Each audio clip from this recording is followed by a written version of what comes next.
Hi guys, welcome to this video. If you're new, you're so welcome to She Bites. Where have you been? Definitely subscribe if you haven't subscribed yet. If you're not new, welcome back. I'm so glad you're watching this video. I make videos all about food, so I have like recipe videos, Nigerian, non-Nigerian. I have videos about lifestyle. I have lifestyle vlogs, videos about secondary school, A-levels, culinary school, and then I have videos about faith in God, about Jesus, about baptism, about a lot of stuff. So if you haven't watched my videos, you should start because there's a lot for you. Today I'm going to be showing you how to make chin chin. Now chin chin is sort of like a West African cookie biscuit, but it's fried. Ghanaians call it Ghana chips, Nigeria we call it chin chin. Basically I'm going to be showing you my recipe. Usually it's fried, you can also bake it, but I feel that when you bake it, it's like less crunchy and doesn't get the nice browning that you want, so it's not as aesthetically pleasing. For me, I'm going to air fry it in this recipe, in this video, and I feel that air frying is sort of in the middle. You get the nice browning and you still get the nice crunchiness and mourishness, although you should try and leave it in the air fryer for long enough for it to get crunchy enough, because the air fryer can take a bit of time. But I feel that, yeah, for me, air fryer is just amazing. For air fryers are amazing for chin chin and for plantain and for a lot of other things. But yeah, and you can also make this recipe with wholemeal flour if you want to increase the fiber in the recipe. And I hope you try this out in your own kitchen. Please let me know what you think in the comment section.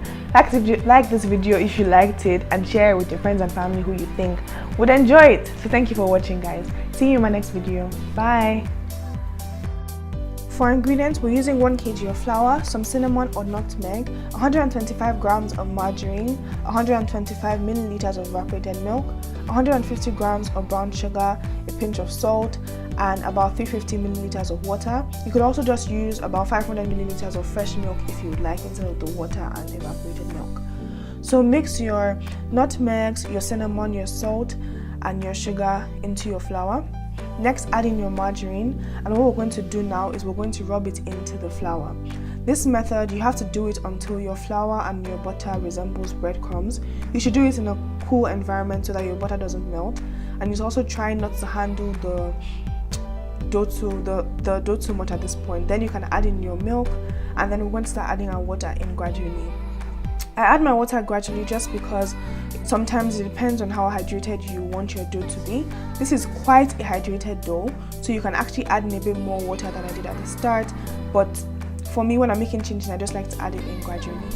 So in the end, I added about 350 ml of water.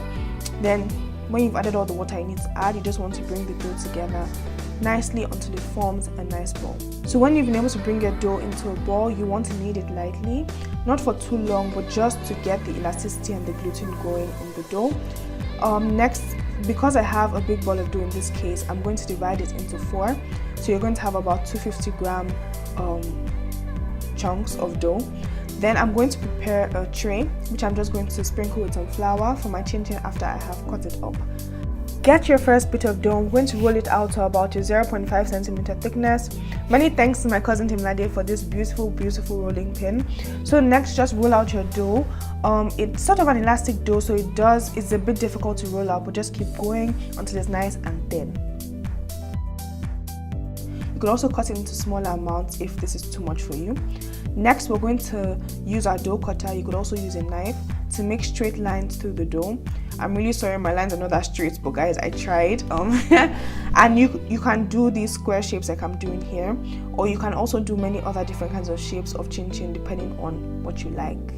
If you like the long thin ones, or if you like the twisted ones, you can also do that. But these squares / rectangles are my preferred type. Then I'm going to put them onto this floured baking tray until I'm ready. Next, we're setting up our air fryer. Put it on 200 degrees, and we're going to cook our chin chin in here for about 20 to 30 minutes. Or your air fryer basket, before you add in your chin chin, just put enough to cover the base of the basket. Don't put too much so that they cook evenly. Then after about 7 to 10 minutes, you want to go in with, let's say, a brush or an oiled brush, just to stir the chin chin around so that you're ensuring that they don't stick together and they're cooking evenly. You're going to cook them for about 30 minutes, like in general, and that is your chin chin is ready.